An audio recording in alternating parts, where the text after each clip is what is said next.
Bueno, me presento, mi nombre es José Jonay Ojeda, especialista en medicina preventiva y salud pública del hospital y actualmente coordinador de calidad del Instituto de Investigación.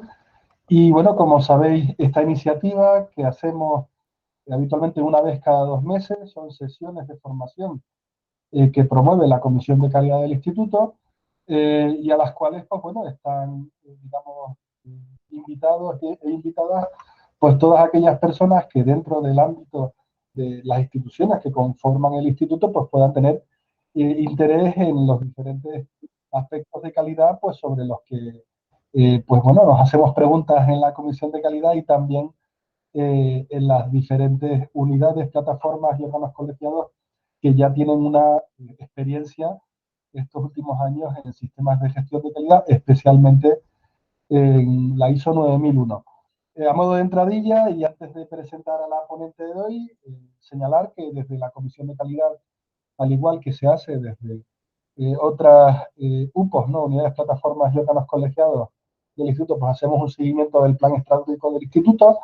Y bueno, y en dicho plan estratégico, el que está ahora mismo vigente y que está disponible para la consulta por parte de todos y todas en la web del instituto, pues contemplamos el trabajar en el instituto en otras normas, en otros estándares de calidad, ¿no? Que puedan ser de interés, entre los que se incluye pues una norma que se ha trabajado y se conoce muy bien en el hospital, que es la norma ISO 15189 de laboratorios clínicos, y para la cual hoy tenemos pues eh, la, el- la suerte, la fortuna de poder contar con Pilar Fernández Calle. La presento muy brevemente. La doctora Fernández Calle es médico, se doctoró en medicina por la Universidad Autónoma de Madrid, siendo su tesis mención de premio extraordinario, hizo la residencia y se especializó en medicina de laboratorio en el Hospital Universitario de La Paz, donde actualmente trabaja como jefe de sección de calidad del Servicio de Análisis Clínico. Ella es también asesora de la Entidad Nacional de Acreditación de ENAC, que nos contará ahora el papel que tiene ENAC en estas normas y en estas acreditaciones. Es auditor jefe y auditor técnico de diferentes normas de acreditación y fue pionera en el proceso de acreditación de los laboratorios médicos en nuestro país, no siendo el laboratorio de urgencias del Hospital Universitario de La Paz el primero que se acreditó en España, ¿no? También ha sido presidenta, la doctora Fernández Calle, de la Comisión de Calidad Analítica de la Sociedad Nacional Española de Medicina del Laboratorio y es actualmente presidenta del Comité Organizador de Programas Externos de dicha sociedad, ¿no? También es miembro de varios grupos de trabajo y comités nacionales e internacionales, como el Clinical Laboratory Standard Institute, ¿no?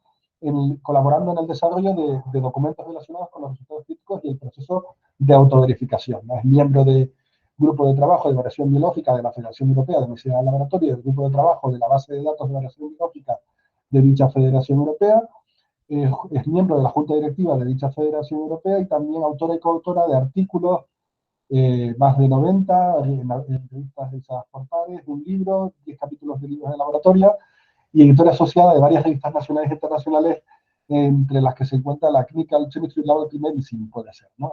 ¿Cómo se llama la revista, ¿no? Como decimos, pues tenemos hoy la suerte, la posibilidad de poder contar con la experiencia que ella acumula, ¿no? En esta norma, ¿no? Eh,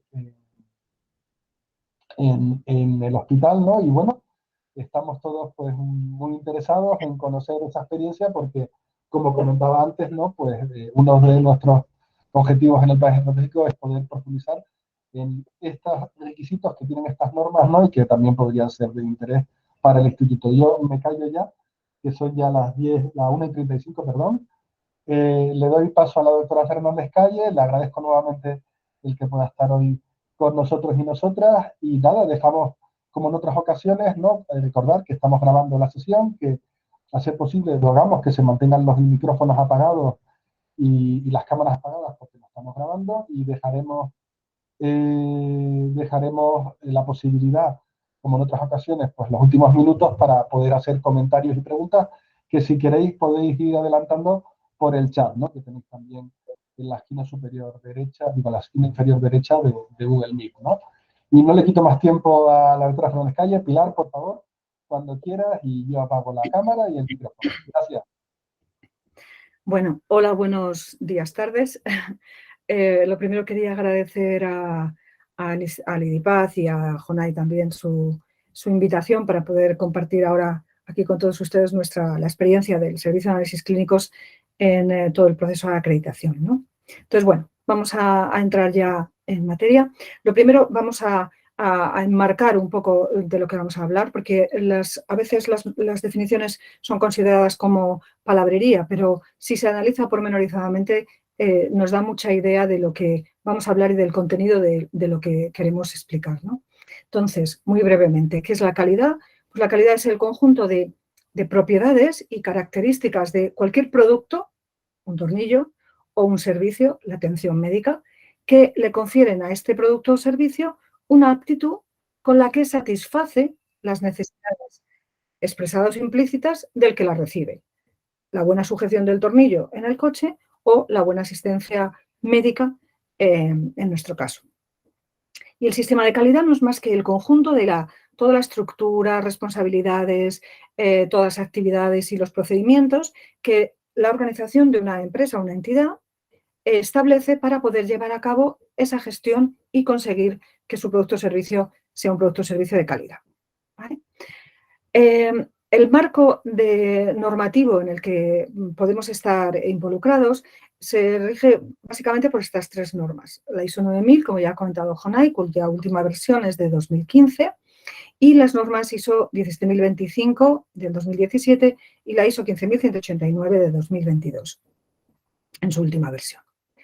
Estas normas tienen una diferencia clara y es que la primera, la ISO 9000, saben ustedes que es una norma de certificación, mientras que la ISO 17025 y la ISO 15189 son normas de acreditación.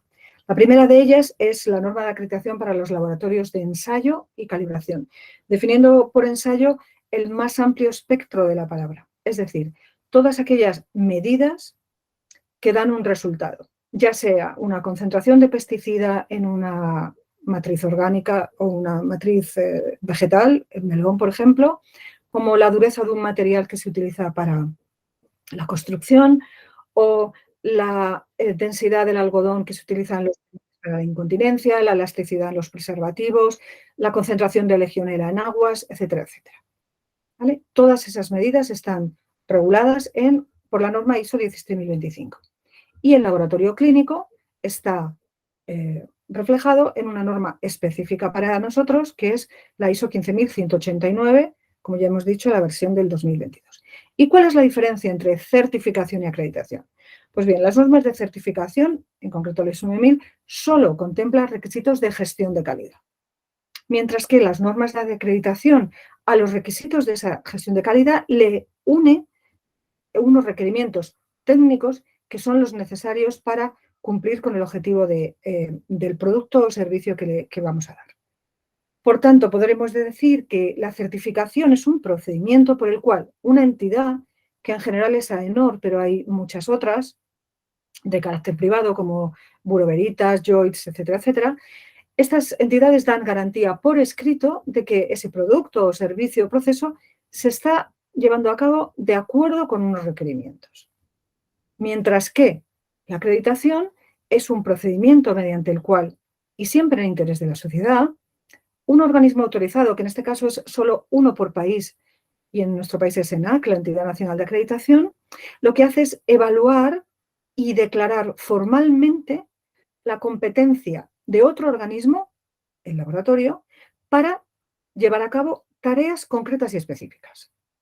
De forma que la diferencia entre acreditación y certificación es que la acreditación hace una declaración de competencia técnica, ¿vale? De forma que para los laboratorios certificar sería reconocer que su organización es apta para poder organizar la calidad y acreditar es que alguien reconoce su aptitud, alguien autorizado obviamente, reconoce su aptitud para efectuar unos análisis o ensayos determinados mediante unas técnicas analíticas concretas, de forma que pueda asegurar la calidad de su resultado. Y ya nos vamos a centrar en intentar reflejar lo que el papel, ¿no?, nos dice la norma 15.189. Ya vamos a aprovechar para presentar un poco la versión del 2022, que por una cuestión de días, la versión en inglés es 22 y la versión en español es de 2023.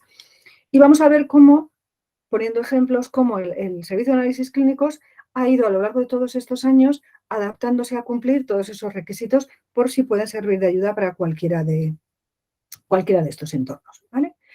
Este es el contenido de la norma. Ciertamente ha cambiado la estructura y su índice respecto a versiones anteriores.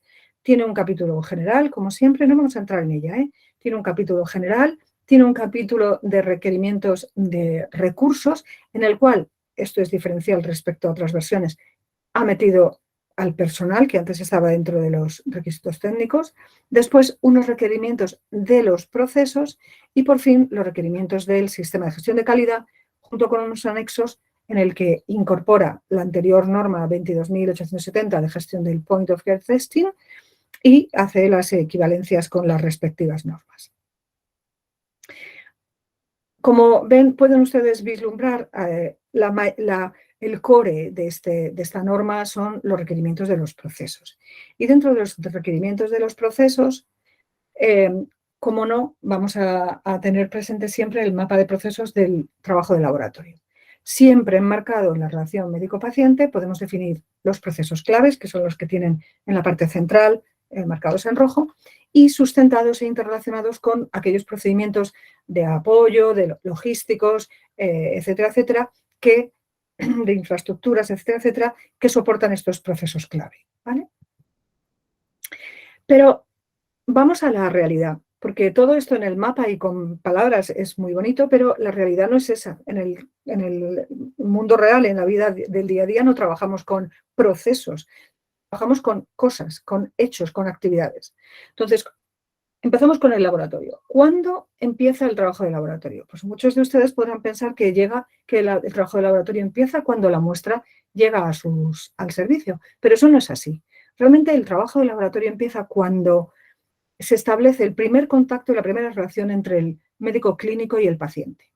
El paciente acude a una consulta, aquejado de una serie de síntomas, y el clínico, en función de los conocimientos adquiridos a lo largo de todos estos años, se plantea una pregunta diagnóstica.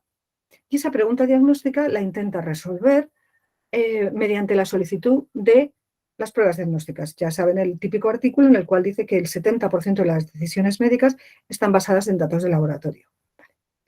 A raíz de esta solicitud de prueba diagnóstica, se ponen en marcha una serie de instrucciones y de procesos que conllevan a la obtención del espécimen correcto en el contenedor correcto, en el momento correcto y al paciente correcto.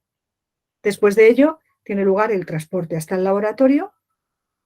Allí sufre también una serie de procesos, estas muestras biológicas que son representativas del paciente, en el cual se registra, son procesos informáticos, procesos también de pretratamiento de las muestras, para llevar estas muestras biológicas hasta su análisis, por supuesto bajo la cúpula y bajo el paraguas de unos sistemas de aseguramiento de la calidad que nos confieren la garantía de que el resultado es veraz y fiable. Después, una última fase de validación de los resultados, elaboración del informe, la transmisión, en este caso electrónica, de los resultados, que da lugar también a una interpretación dentro del informe, un comentario, que acaba por fin de nuevo en la relación médico-paciente, en la cual se hace una interpretación de estos resultados y el clínico está ya con mayor o menor incertidumbre intentando resolver esa duda diagnóstica que se había planteado. Todo este proceso es lo que se conoce como el brain-to-brain loop del laboratorio y en él me gustaría recalcar 3 pilares fundamentales en los cuales radica la buena ejecución de este loop, ¿no? Lo primero, los equipos, que no es el más trascendental, puesto que desgraciadamente no siempre podemos trabajar con la mejor de las tecnologías posibles, por lo que el efecto de esta carencia se puede llegar a mitigar, pero lo que no se puede llegar a mitigar son los otros 2 pilares fundamentales, que son la competencia del personal y los sistemas y las estrategias de aseguramiento de la calidad, ¿vale? Y en esas 2 cosas es donde va a radicar la competencia técnica de un laboratorio. Quisiera aquí y debido a esto hacer un pequeño parón sobre los requerimientos de personal, ¿vale? Que, como digo, que en la nueva versión de la norma está como en requerimientos de recursos, ¿vale? Sobre este capítulo, la norma no ha variado en absoluto, sigue pidiendo que el laboratorio tenga una descripción de los puestos de trabajo, que tenga una sistemática para llevar a cabo la cualificación del personal y que realice y esto es diferente a la certificación, las autorizaciones concretas para todas y cada una de las actividades que entran a formar parte del proceso analítico. La toma y manejo de muestras, la realización de ensayos, manejo de equipos, revisión de muestras, etcétera, etcétera. ¿Vale? Aquí tenemos un ejemplo de esta sistemática para la cualificación del personal. La norma dice que el laboratorio tiene que definir unos periodos mínimos de formación antes de cualificar a alguien para poder hacer las tareas concretas, independientemente de que venga, por supuesto, puesto con las autorizaciones administrativas de licenciaturas o lo que sea necesario para poder trabajar, ¿no? Oficialmente. Entonces, el laboratorio tiene la responsabilidad de definir cuáles son los periodos mínimos por los cuales antes de ese periodo un técnico, un residente, un facultativo no va a ser posible que se enfrente de una forma individual y de una forma en solitario, digámoslo así, a la realización de ninguna tarea, sino que ha de estar siempre, hasta que acabe ese periodo, supervisado. Esta es la definición que tenemos, por ejemplo, para el puesto de trabajo de un técnico en una sección de nuestro servicio que es gastroenterología. Por supuesto, en esa sistemática tiene lugar todo ese periodo de formación y al final todo esto desemboca o cristaliza en un registro en el que se ha ido reflejando todo este proceso. Por un lado tenemos los periodos de formación, que este es dos ejemplos de un personal técnico para el laboratorio de andrología y reproducción asistida y otro para el laboratorio de gastroenterología y elementos traza. Entonces, aquí podemos ver cómo son las fases de formación y cómo alguien que ya está cualificado está dando su autorización y su conformidad a que esta persona pueda ser ya declarada como capaz o como cualificada para desarrollar las tareas específicas. Otro ejemplo de otro de los técnicos para un puesto de trabajo en el laboratorio CORE. A continuación, tiene lugar, vamos a centrarnos ahora ya, en los requerimientos de procesos, que es, como decíamos antes, el core de los requerimientos de esta norma. Y aquí me gustaría que hiciéramos un ejercicio de imaginación, y me gustaría que estableciéramos un paralelismo mental entre el proceso del laboratorio, como ya hemos visto sus procesos clave preanalítico, analítico y posanalítico, con un procedimiento que todos conocemos muy bien, que es el proceso quirúrgico. Todos sabemos que antes de entrar en quirófano, el proceso quirúrgico puede desgranarse en 3 fases, todas las actividades prequirúrgicas, el procedimiento quirúrgico en sí mismo y todos los cuidados postquirúrgicos. Pues bien, el laboratorio funciona exactamente igual. Y vamos a ir recorriendo el camino con este tipo de paralelismo. La primera parte es cuando el paciente acude a su médico. Imaginemos un paciente que tiene una gonalgia y acude al traumatólogo. En ese momento, el traumatólogo ha de decidir cuál es el diagnóstico, apoyado con pruebas de imagen, etcétera, etcétera, y el tratamiento que es más aconsejable. No solo la técnica quirúrgica, sea artroscopia o cirugía abierta, sino también la decisión de poner una prótesis y qué tipo de prótesis al paciente le viene mejor. Pues bien, en el proceso del laboratorio, esta primera fase es exactamente igual. El clínico se plantea una duda diagnóstica y establece una decisión sobre cuáles son las pruebas diagnósticas que le van a ayudar a resolver eso.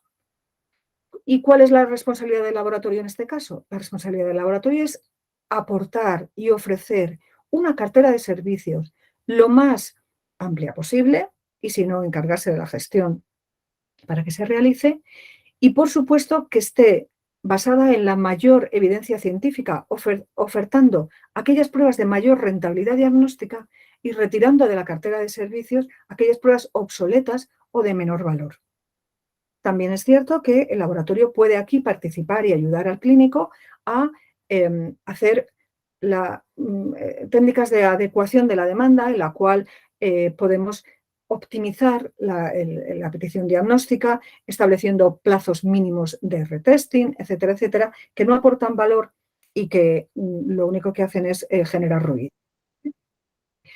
Por otra parte, y esto no siempre es fácil, el laboratorio también es responsable de ofrecer el soporte para la solicitud que sea lo más claro posible, lo más sencillo posible, lo más intuitivo posible. Cualquiera que sea el formato, ahora mismo formato informático, pero también en papel, etcétera, etcétera. Esto, como ya digo, ya lo saben ustedes también como yo, no siempre es posible, pero habrá que intentar ser lo más simple posible, ¿no?, para favorecer el proceso de solicitud de pruebas. Una vez que la prueba está solicitada, se genera ya, pasamos a la siguiente fase, que es la de esa obtención de especímenes, esos especímenes, sangre, orina, etcétera, cualquier líquido o espécimen biológico representativo del paciente en ese momento, y su transporte al laboratorio. Respecto a la obtención de esos especímenes, ¿de qué es responsable el laboratorio? Pues el laboratorio es responsable de elaborar absolutamente todas las normativas y todas las instrucciones que sean necesarias y con la granularidad suficiente para que el procedimiento en cualquier momento pueda ser repetido de forma estandarizada y de forma regular. Por supuesto que estas instrucciones tienen que estar controladas y difundidas a todo el personal, pero también tenemos otra faceta y son todas las instrucciones que no van dirigidas al personal del laboratorio o de extracciones o de las consultas, sino que van dirigidas al paciente, porque en muchos de estos casos el paciente requiere una preparación, al igual que para el acto quirúrgico, requiere una preparación para poder obtener el espécimen en las mejores de las condiciones o en las condiciones óptimas o en las condiciones requeridas. El formato para hacer este tipo de comunicación es variado. A veces las instrucciones pueden ir incluidas dentro del volante de petición, si es que este es en papel. En nuestro caso lo que hacemos es, en el SMS que se le envía a los pacientes para recordarles su cita con la extracción, va incluido un link que le lleva a un PDF donde están contenidas esas instrucciones de la muestra para algunas de las pruebas, ¿vale? Y, por supuesto, una vez que la toma de muestras ha tenido lugar, llega el momento de su preparación y transporte de muestras hasta el laboratorio. Este transporte de muestras puede ser lo más simple, lo más sofisticado, lo más, digamos, que requiera poco requerimiento o absolutamente crucial. En cualquier caso, el laboratorio es el responsable de recoger toda la evidencia científica que apoya la forma correcta de preparar y transportar las muestras y, por supuesto, suministrárselas al personal para que pueda ser reproducible en cualquiera de las circunstancias del laboratorio y con el personal con el que cuente, ¿vale? Las instrucciones podrán ser documentos en papel o infografías que requiere. No hay ningún requisito específico sobre esto. El laboratorio tiene que ponerse a pensar cuál es el tipo de información y el tipo de formato que más útil le resulta al personal y que más útil resulta para la entidad. ¿De acuerdo? Y bien, ya tenemos al paciente ingresado.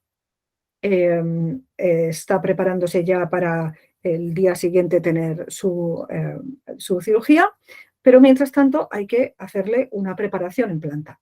Esa preparación es el registro de sus especímenes biológicos en el laboratorio, aplicando los criterios de aceptación y rechazo que pueden estar motivando que el resultado pudiera al final no ser representativo del estado de salud del sujeto, ¿vale? Y comprobando que todas las instrucciones de preparación se han efectivamente cumplido. Y a continuación llega ya el momento del acto quirúrgico, ¿vale? Ya tenemos el paciente preparado, pero antes de meterle en el quirófano es importante realizar una serie de verificaciones. Es decir, cuando el personal que está trabajando en el quirófano, antes de meter al paciente, deberá verificar que el instrumental del quirófano, todos los equipos de quirófano están funcionando correctamente, antes de que el paciente se introducía en quirófano. Pues en el laboratorio es lo mismo.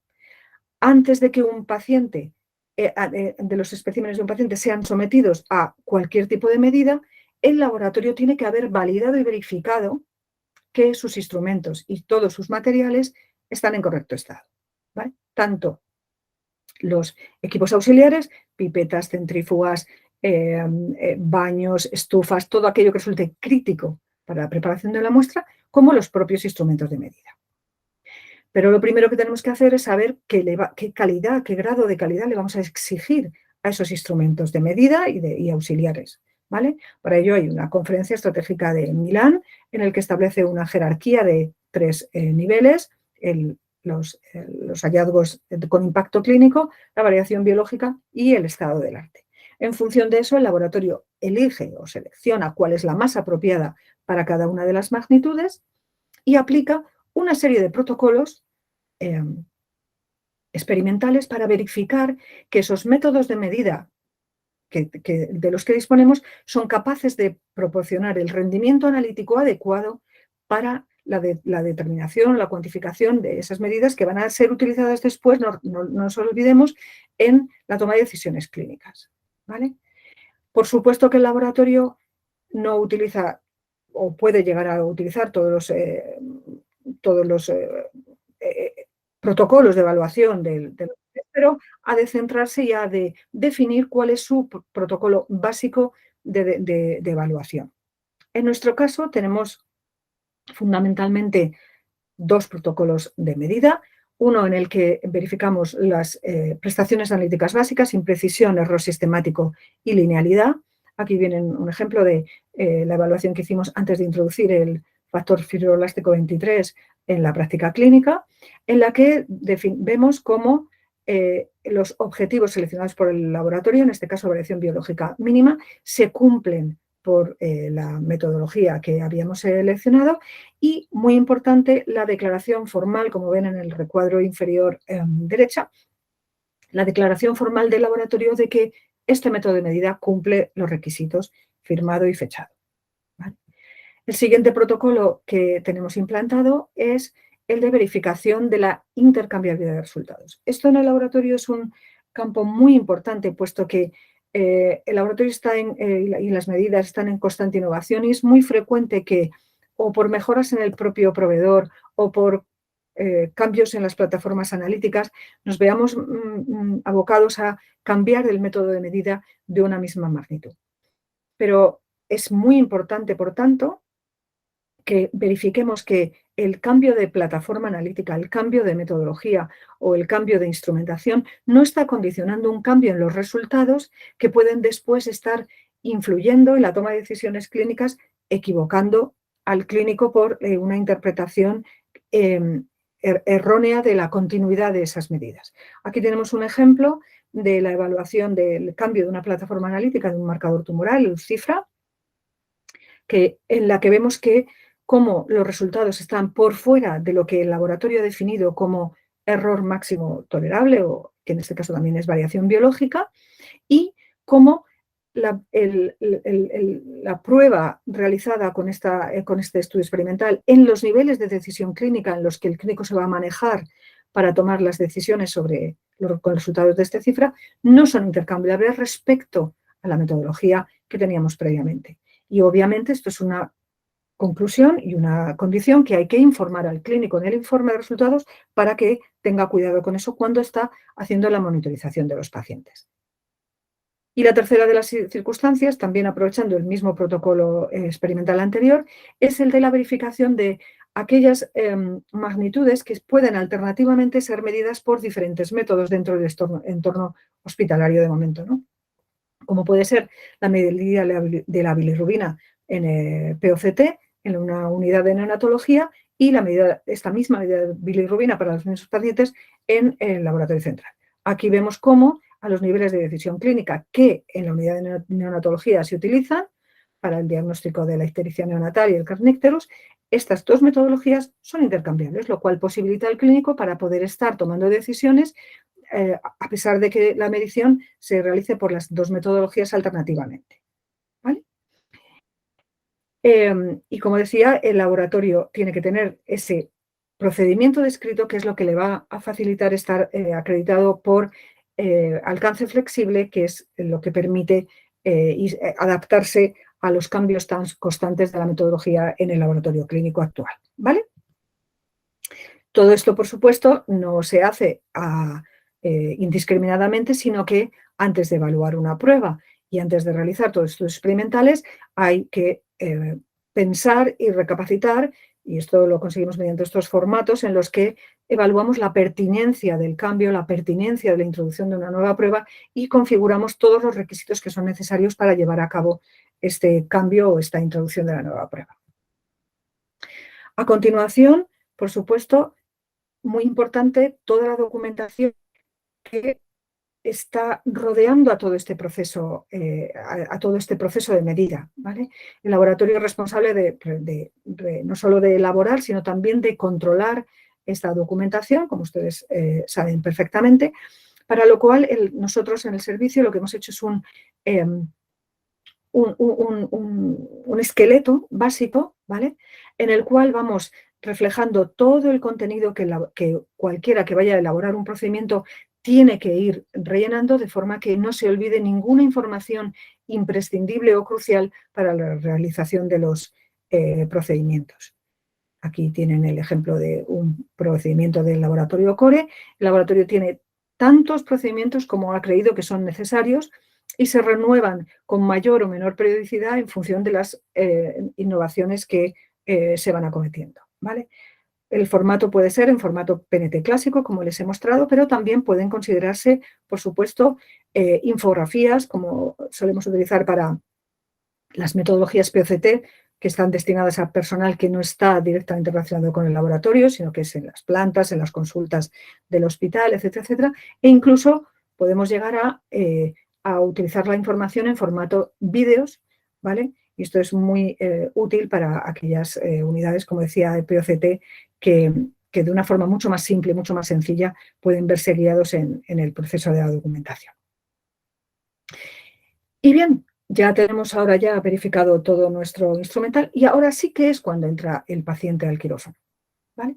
Y en este momento lo que tenemos que cuidar es que el paciente se mantenga estable durante todo el proceso. Ahora entra la toma de las constantes por parte y el trabajo del anestesista.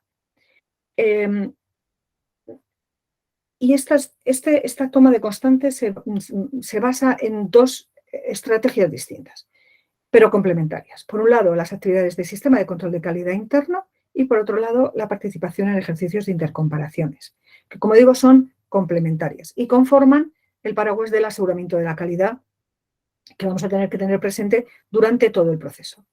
De nuevo, la selección de las especificaciones de calidad analíticas que le vamos a requerir al proceso en todo momento, se seleccionan y se deja plasmado cuáles son los requisitos que le vamos a exigir a este procedimiento para que a lo largo del tiempo se mantenga estable y dentro de las especificaciones. Ni que decir tiene que, por supuesto, cada momento en el que esta situación puede salir fuera de control ha de ser analizado y registrado, ¿vale? De forma que quede trazabilidad de todas las acciones que se han cometido, de todas las evaluaciones que se ha hecho de la situación y de la toma de decisiones en cada momento, al igual que en el parte de quirófano. No es excusa, aunque queda un poco así decirlo, los requerimientos técnicos para poder llevar a cabo el aseguramiento de la calidad.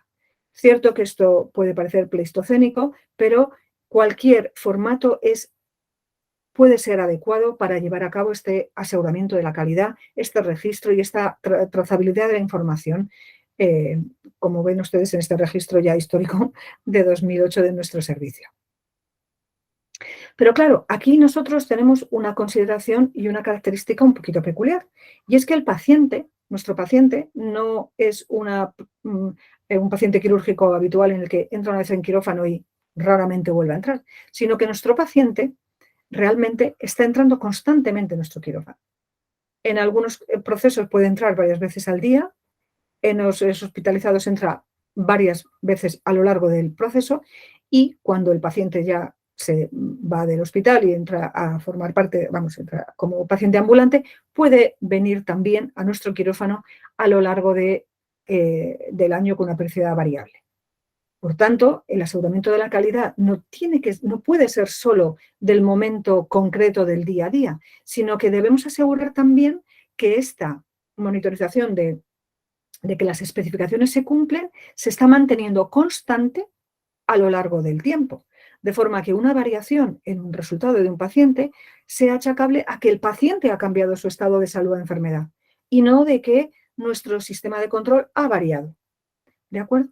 Aquí tiene algunos ejemplos de unos Excel sacados del software que habíamos visto antes, en el que podemos comprobar cómo a lo largo de, este es un ejemplo de enero, del laboratorio CORE, del laboratorio de endocrinología o del laboratorio de gastroenterología, podemos ver cómo nuestros resultados están dentro de las especificaciones marcadas para los parámetros básicos de rendimiento analítico, es decir, imprecisión y error sistemático. Y cuando no es así, habrá que analizar las causas, ver por qué ha ocurrido y tomar las acciones correctivas para corregirlo. Esto es en el laboratorio y, también lo aplicamos a toda la red de POCT, de una forma más visual para toda la red de gasometría del hospital, que son 31 gasómetros, pero también en las consultas de endocrinología de adultos y de infantil, o en las consultas o en la consulta de diabetes, de los glucómetros con conectividad. Y pasamos ahora al otro pilar de las estrategias de aseguramiento de la calidad, que es la participación en ejercicios de intercomparaciones, lo que siempre se denomina control de calidad externo. Pues bien, para cubrir, ¿por qué es importante esto? ¿Por qué es importante esto? Porque nosotros podemos estar poniendo una determinada tipo de prótesis de rodilla y estar muy contentos con los resultados, pero no sabemos cómo está yendo el resto de los quirófanos. A lo mejor realmente hay otras prótesis de rodilla que funcionan aún mejor, o a lo mejor nuestra práctica es distinta de lo que está siendo, ¿vale? Esa intercomparación de nuestros resultados frente al resto de laboratorios es lo que nos ofrece la participación en un esquema de aseguramiento de la calidad, ¿vale? Entonces, para cubrir las 296 magnitudes que tenemos acreditadas, que es el 97%, 99% de nuestra cartera, trabajamos con 13 proveedores de control de calidad externo y a través de 77 programas distintos, ¿vale?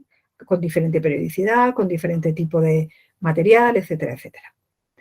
Cada uno de ellos, al final de cada ejercicio, en este caso mensual, nos emite un informe que, por supuesto, es la responsabilidad del laboratorio de revisar, ¿vale? Revisar y dejar registro de esa revisión, tanto para bien como para detectar problemas. Y en el caso de detectar problemas, lo que hay que hacer es siempre analizarlos y tomar las acciones correctivas para corregirlo. Aquí lo que hacemos, hemos pasado de unos formatos muy más abigarrados de Word en el que había que escribir mucho, y lo que nos ha enseñado todos estos años es que cuanto más simple, sin perder información, mejor, de forma que ahora ya tenemos una plantilla en la cual quedan registrados a modo de esqueleto, igual que el PNT, los puntos básicos por los que un facultativo cuando revisa este resultado que ha salido fuera de control debe pasar para conseguir un buen análisis de la causa, ¿vale?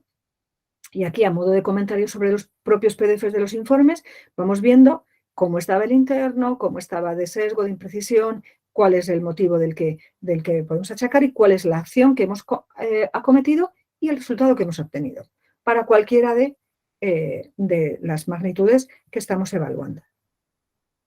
También es cierto que, con el mismo sentido que el control de calidad interno, también aquí debemos mantener la visión de cómo se está manteniendo estable a lo largo del tiempo. Y así tienen ustedes un ejemplo aquí de laboratorio de endocrinología, cómo a lo largo del año pasado ha ido manteniendo los resultados de su control de calidad externo. A veces los cuadros crisis son según la periodicidad del organizador, y vemos cómo se lleva a cabo la evaluación. Y en el cuadro inferior es un ejemplo de la participación en el externo del cloro en sudor que llevamos a cabo por POCT en la unidad, en el servicio de neumología infantil, y con el análisis de las situaciones que pudieran haber llevado a un resultado anómalo o un resultado no óptimo en ese ejercicio concreto.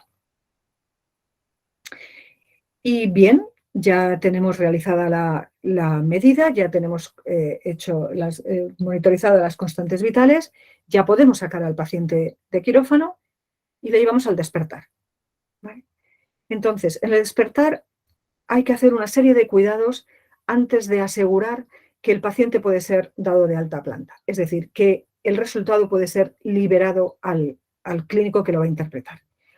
Y en ese proceso tiene lugar nuestra validación de resultados, de un momento una validación técnica en la que podemos ver si por las características de la magnitud y la metodología es necesario reprocesar la muestra, o es necesario diluirla, o es necesario hacer cualquier otra manipulación de la muestra para asegurarnos de que la calidad del resultado es correcta, pero también la validación más facultativa de verosimilitud respecto a la condición fisiopatológica del paciente, ¿no? En función de cómo de estable está o cómo de interpretable es una variación dentro del contexto clínico del paciente, visto su histórico en este momento, ¿no? Y una vez que hemos controlado todas esas variables, ya podemos dar de alta al resultado, podemos dar de alta al paciente y elaborar y emitir el informe. El informe tiene que cumplir una serie de características, una serie de requisitos de la norma, lo saben todos seguro. Este es un ejemplo de un informe muy antiguo, pero que cumplía los mismos requisitos que cumple ahora, porque son de obligado cumplimiento, ¿vale? Y no nos vamos a detener más en eso. Y pasamos, ya para terminar, a la última parte, que es la parte común a ISO 9000, que se refiere a los sistemas de gestión de la calidad. Y vamos a empezar por los indicadores. Entonces, aquí me gustaría recalcar dos cosas. Primero, que hay que seguir como indicador aquellos procesos que nos dan información sobre la bondad o el buen funcionamiento de nuestros procesos, pero que nos dan información porque son procesos clave. Es decir, que de verdad están reflejando lo bien o lo mal, o lo regular o lo irregular que es nuestro funcionamiento, ¿vale? Eso es lo primero, que sean útiles. Si no son útiles, ¿para qué vamos a perder el tiempo contando? Eso es lo primero. Y lo segundo, que los datos sirven para medir y para analizar y para controlar, pero hay diversos niveles de utilización. El primer nivel es el que está basado en la experiencia, no en los datos, ¿no? Esto muchos compañeros dicen, qué bien va sí, opera fenomenal, sí, repite fenomenal una técnica de laboratorio. Eso está basado en la experiencia y no es objetivo. Luego no es tremendamente valorable.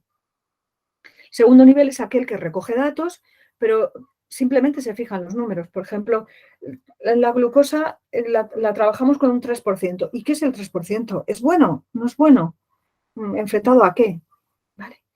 El tercer nivel sería aquel que agrupa los datos y genera gráficos y esquemas, y esto va funcionando de esta manera y parece que ahí no hay mucha variación y menos variación y se queda ahí. Pero nosotros no debemos quedarnos ahí, sino que hay que llegar al cuarto nivel, y es que en función de la experiencia, de los números, de la agrupación de datos generando gráficos y esquemas, lo que hagamos sea una toma de decisiones que lo que hagan sea la primera frase, mejorar los procesos. ¿De acuerdo? Entonces, nosotros en el servicio tenemos un cuadro de mandos que es general para el servicio, en el que, ya sé que en la diapositiva no se ve prácticamente nada, pero vamos a ir leyéndola de arriba abajo y de izquierda a derecha. Son los indicadores clásicos de 1, actividad del laboratorio; 2, actividad por tipo de paciente; 3, tiempo de respuesta; 4, pruebas sondas para desgranar un poco dónde pueden estar los posibles problemas en los tiempos de respuesta; la quinta, validación autovalidación en el día; La segunda, la franja central, es la de tiempo de respuesta específico del laboratorio de urgencias, la de número de peticiones vitales que recibimos al día, la de tiempo de respuesta de los circuitos preferentes, circuitos de oncología, circuitos de hemato-oncología infantil, etcétera, etcétera, que nosotros consideramos preferentes, y llevado al consenso con los clínicos, por supuesto, actividad de diferentes laboratorios, de gastroenterología, de las técnicas de reproducción asistida, de POCT, de la red de POCT, perdón, y de las muestras que derivamos a otros externos. Algunas de las secciones tienen un cuadro de mandos específico por sus características propias. Este es el caso de andrología y reproducción asistida y de la red de point of care testing del hospital. Lo mismo que antes, hemos pasado de una forma abigarrada de evaluar los indicadores, etcétera, etcétera, a, sin perder información, una forma más sencilla. Aquí tenemos 3 ejemplos de cómo ha ido, veíamos antes en la monitorización del ejercicio de intercomparaciones a lo largo de un año. El siguiente es del tiempo de respuesta que habíamos definido, y el tercero, el de mantenimiento y gestión de equipos. Si en alguno de estos momentos hubiera hacer algún comentario, sencillamente lo que hacemos es escribirlo en un formato de comentario de la celda que facilita poder integrar toda la información en un mismo documento, en un mismo archivo, facilita la visualización de la monitorización a largo plazo y simplifica la introducción de resultados que, como decía antes, siempre sin perder información, que facilita luego la interpretación y la toma de decisiones. El segundo aspecto a tener en cuenta son la elaboración de no conformidades. Y con la misma filosofía lo que hemos hecho es crear un formato, un esqueleto, en el cual cuando alguien va a abrir una no conformidad vaya a tener que pasar sistemáticamente por todo esto de forma que le sirva de ayuda para rellenar, no para rellenar el formato, sino para ir pasando por todos los elementos que son necesarios contemplar a la hora de abrir una no conformidad y de desarrollar una adecuada acción correctiva.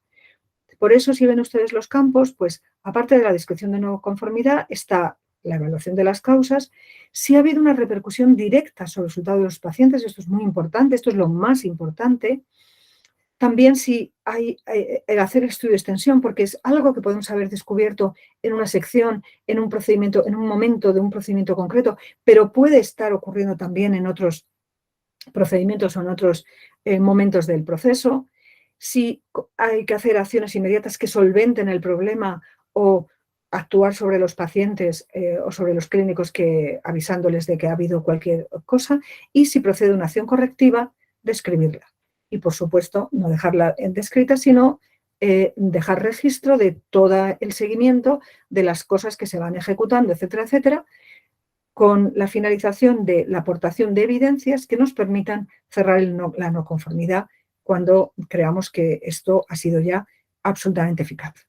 Con la misma filosofía, las descripciones de las propuestas de mejora, ¿vale?, con el análisis de la viabilidad, el seguimiento y, una vez comprobada la eficacia de la acción, el cerrar. La tercera herramienta sobre la mejora continua en un sistema de gestión de calidad son las auditorías internas. Por supuesto que el laboratorio, nuestro servicio, tiene una sistemática de ejecución de auditorías internas, que, como saben todos ustedes, ha de ser, según norma, cada 12 meses. Contamos con un núcleo de auditores que ya han sido internos, que son de nuestro propio servicio y que ya han sido cualificados por nosotros mismos, siempre haciendo cruces entre secciones, jamás uno se audita a sí mismo. Esto yo creo que es muy enriquecedor, puesto que favorece no solo a nivel de empatía de secciones que se están entrecruzando, cuando en realidad en el trabajo diario forman un todo continuo, ¿vale? Y a veces es mejor y es bueno ver cómo el otro está haciendo las cosas y los problemas que tiene para que las cosas me estén llegando a mí de una determinada manera, y ahora lo entiendo porque antes no lo entendía.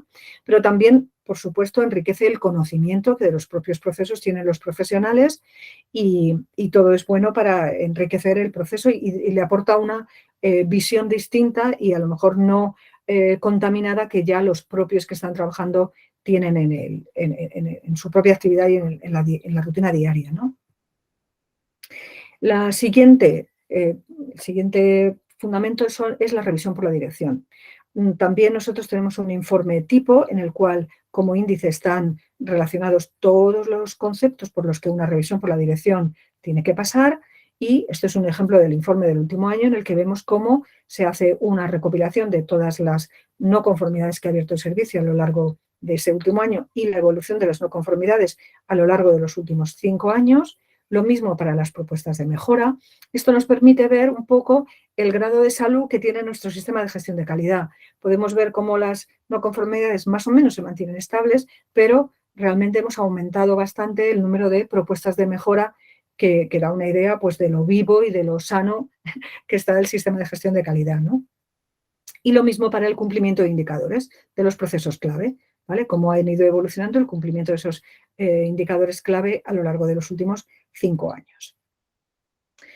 Y bien, ya tenemos completamente cerrado el ciclo, ya tenemos los requerimientos del sistema de gestión de calidad estructurados, y ahora viene ya el aspecto práctico, que es las auditorías, ¿no? Las auditorías externas. Cuando uno cree que está preparado, lo que hace es emitir una solicitud de acreditación a ENAC. ENAC hace una revisión completa de toda la documentación, y cuando digo toda la documentación, es toda la documentación, es decir, se leen realmente todos y cada uno de los procedimientos de trabajo para las magnitudes para las que les hemos solicitado acreditación, y si consideran que está incompleta, nos la devuelven para completar, y si no, empiezan con la designación del equipo auditor. Es posible que pueda haber una visita preliminar, pero no suele ser común, y hacen una designación de equipo auditor. Una vez que el laboratorio acepta el equipo auditor como imparcial y sin conflicto de interés, se procede a fijar la fecha de auditoría y viene el equipo auditor. El equipo auditor, a diferencia de la ISO 9001, está compuesto siempre por un auditor jefe, que es el que es experto en cuestiones de gestión de calidad y que además en ENAC suele ser también un experto técnico, pero además el equipo auditor consta de tantos expertos técnicos como áreas de conocimiento estamos solicitando la acreditación. ¿Vale? Entonces, vendrán a auditarnos compañeros nuestros que están trabajando en el mismo área que solicitamos y que, por supuesto, tienen conocimiento técnico de ese área y además también conocimientos de la norma y los requisitos de gestión de calidad. Una vez que hemos hecho la auditoría, este equipo auditor emite un informe que nos devuelve para que elaboremos el plan de acciones correctivas en respuestas a estas no conformidades o desviaciones que el informe ha detallado.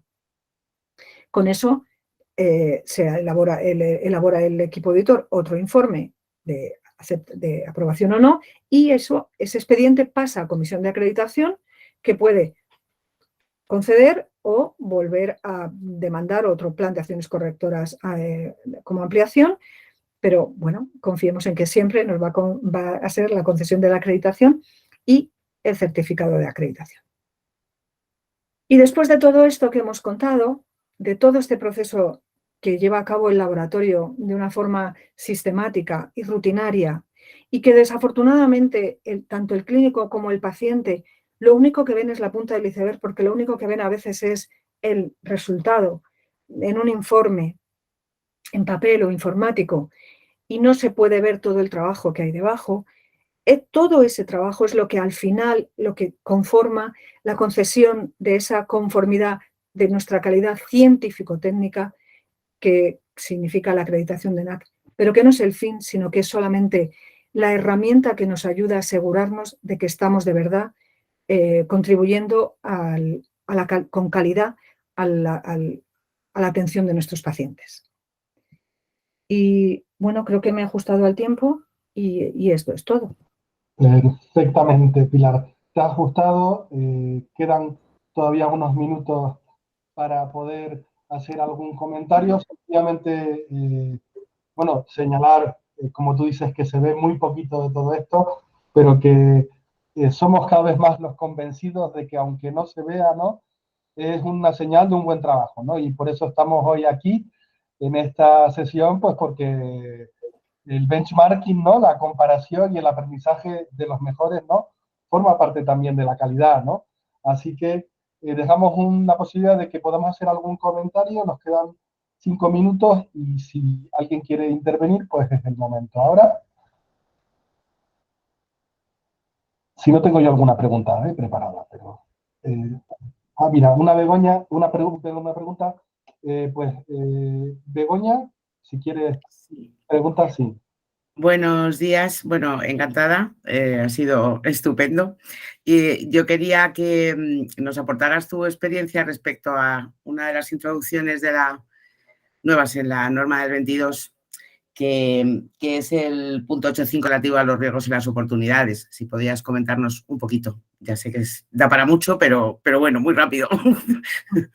Sí, bueno, yo creo que realmente la filosofía de este punto ya venía un poco apuntada en la versión anterior de 2013, ¿no? Pero es equiparable a la ISO 9001, que es obligada a la gestión de riesgos, ¿vale? Eso es muy importante. Pero ya digo que ya venía un poco reflejada en la ISO, en la versión del 2013, en el que es que se estableció como el requisito que el laboratorio tuviera un plan de contingencia para todas las eventualidades, se hiciera una evaluación de, como dices, de todos los riesgos en el mismo sentido que lo hace la ISO 9001. Habla también un poquito, no, yo supongo que en la próxima norma, en la próxima versión lo hará más, sobre ahora me sale en inglés, sostenibilidad, ¿vale? Y de los recursos y del medio ambiente, etcétera, etcétera, ¿no? Y supongo que ese será el campo que desarrolla ahora. Pero los conocedores de ISO 9001 realmente es el mismo punto. No hay nada diferencial respecto a ello. Vale, pero la pregunta es, ¿tendrían que ir más enfocados a la identificación de los riesgos en los procesos? Venga, en la toma de muestras, por ejemplo. ¿Qué riesgos se nos presentan en la realización de la toma de muestras? Más orientado a los procesos que a la gestión, entiendo. Bueno, yo creo que eso, sinceramente, a sí. mantenimiento de equipos, en fin, a todos aquellos elementos que intervienen en el proceso. Sí, yo creo que, a ver, la gestión del riesgo, la identificación de riesgos siempre es una herramienta que te ayuda a ver dónde pueden estar tus problemas, eso está claro, ¿no? Ishikawa o cualquier tipo de análisis. Pero yo creo que lo más importante ya no es decir voy a hacerlo, sino el laboratorio cómo cree que es más aprovechable hacer ese análisis. El análisis hay que hacerle, ¿vale? Pero a veces nos perdemos en intentar hacer DAFOs y Ishikawas y todo eso a todos los procesos cuando a lo mejor no es un proceso clave. Entonces, como decías tú, pues probablemente la toma de muestras tenga que hacer un de riesgo, pero a lo mejor hay otros momentos en los que es más crítico, ¿no? Pero por supuesto que el laboratorio tiene que hacer ese ejercicio. ¿Cómo lo haga? El laboratorio tiene que decidir cómo hacerlo de la forma más rentable posible y más simple. O sea, yo creo, a lo largo, sí que me gustaría transmitir ese mensaje, que además lo transmite siempre NAC. Hemos pasado de muy complejos y muy abigarradas las cosas a intentar hacerlo lo más simple y lo más eficaz posible. Es que debemos ser prácticos. Muchas gracias. Yo aprovecho que queda muy poquito tiempo. Sabemos cómo contactar contigo, Pilar. Quiero decir, si no da tiempo hoy, sabemos que estáis aquí al lado. Pero una pregunta que ha sido también una de las motivaciones de esta sesión y que yo quería formular, ¿no? Como decía al principio, ¿no? Empezamos a tener, ¿no?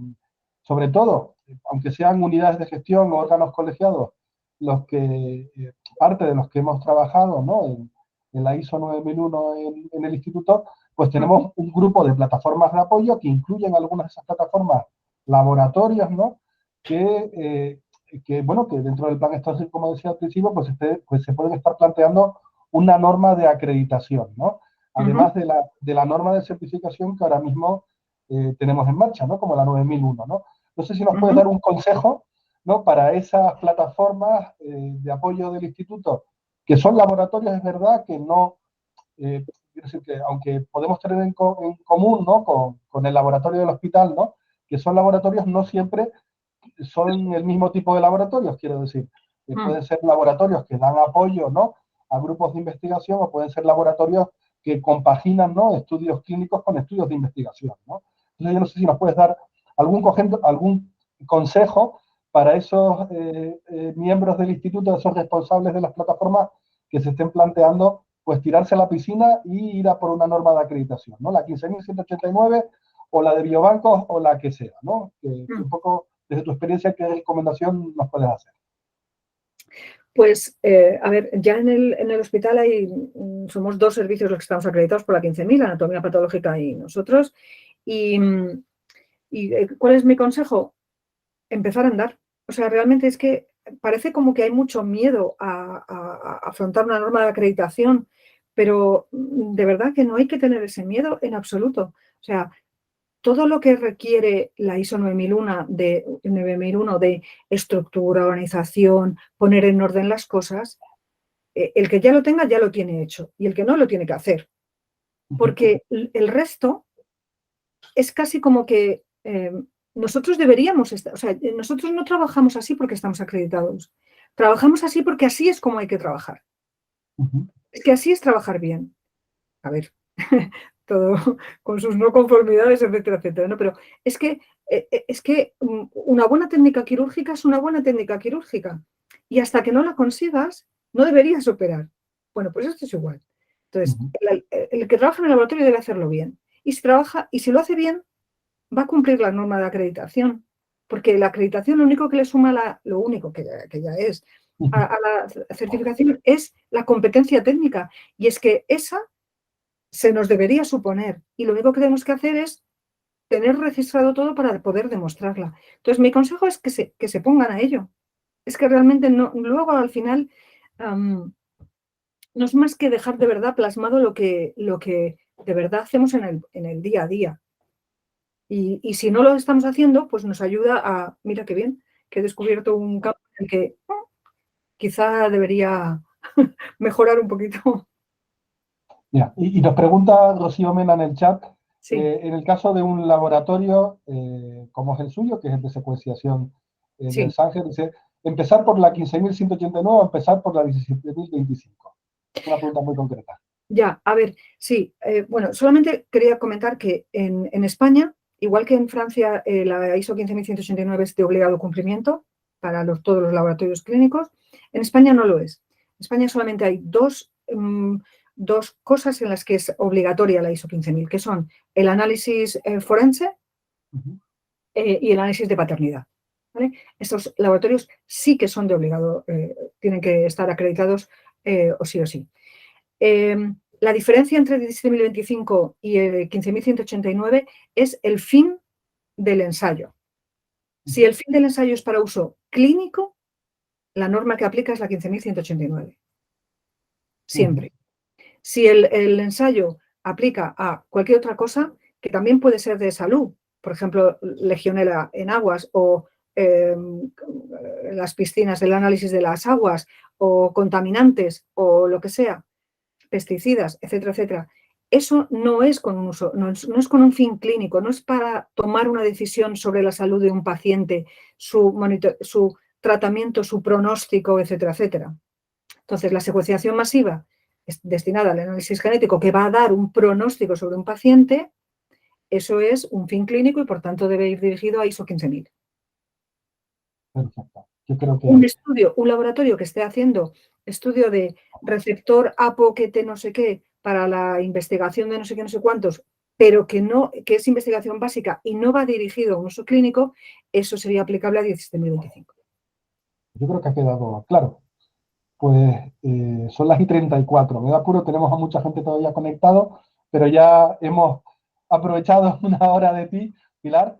Nada, agradecer, por supuesto, a todos y a todas pues que hayáis participado y nada, y agradecerle, por supuesto, a Pilar una vez más y nos vemos en la próxima sesión de formación que haremos ya en el mes de abril.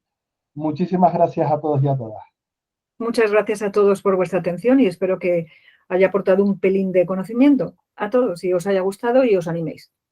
Gracias. Hasta luego. Muchas gracias. Hasta luego.